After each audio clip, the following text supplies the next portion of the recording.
आज हामी सुन्दर डोल्पाको बारेमा कुरा गरौँ। नेपालको सबैभन्दा ठुलो जिल्ला पनि हो। डोल्पाको सुन्दर ठाउँ फोक्सुन्डो, दुनै, त्रिपुरा सुन्दरी रहेका छन्। डोल्पामा रहेको फोक्सुन्डो ताल सुन्दरताले भरिपूर्ण छ। सबैभन्दा उच्च स्थानमा रहेको कारणले यहाँ याकहरू पालिन्छ।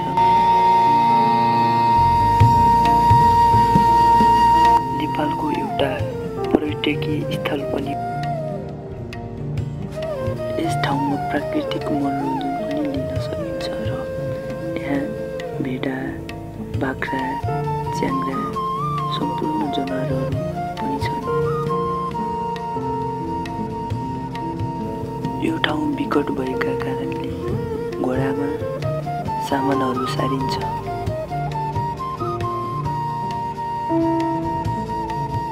प्राकृतिकले भरिपूर्ण भएको हाम्रो डोल्पामा विभिन्न प्रकारका रीतिरिवाज सांस्कृतिकहरू पनि रहेका छन्।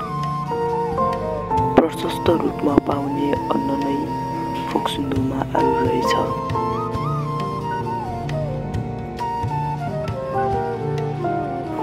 अब हाम्रो यात्रा सुन्दर यात्रा सुरु भयो। फोक्सुन्डो रमणीय ठाउँ, प्राकृतिकले भरिपूर्ण अविस्मरणीय यात्राहरू।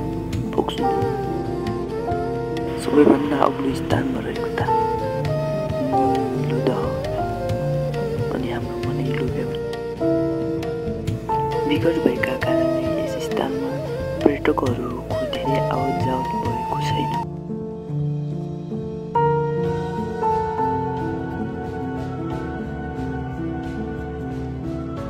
यस ठाउँमा ठुला हिमालहरू पनि हेर्न सकिन्छ।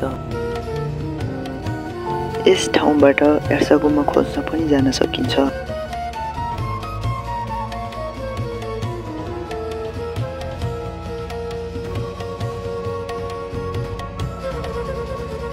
प्राकृतिक सुन्दरताले भरिपूर्ण ठाउँ फोक्सुन्डो हो।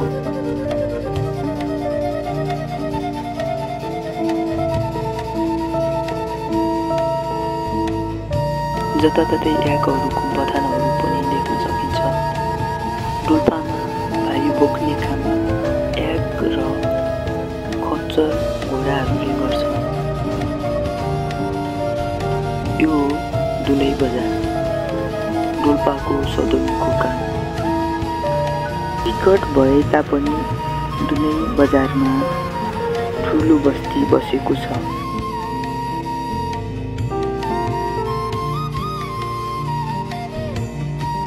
यस स्थानमा सबै भारी बोक्ने काम खच्चरले नै गर्छन्।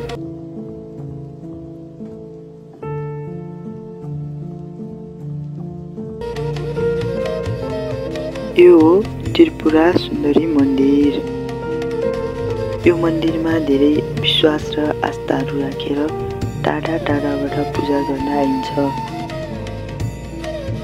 डोल्पाको सबैभन्दा ठुलो मन्दिर नै त्रिपुरा सुन्दरी मन्दिर हो।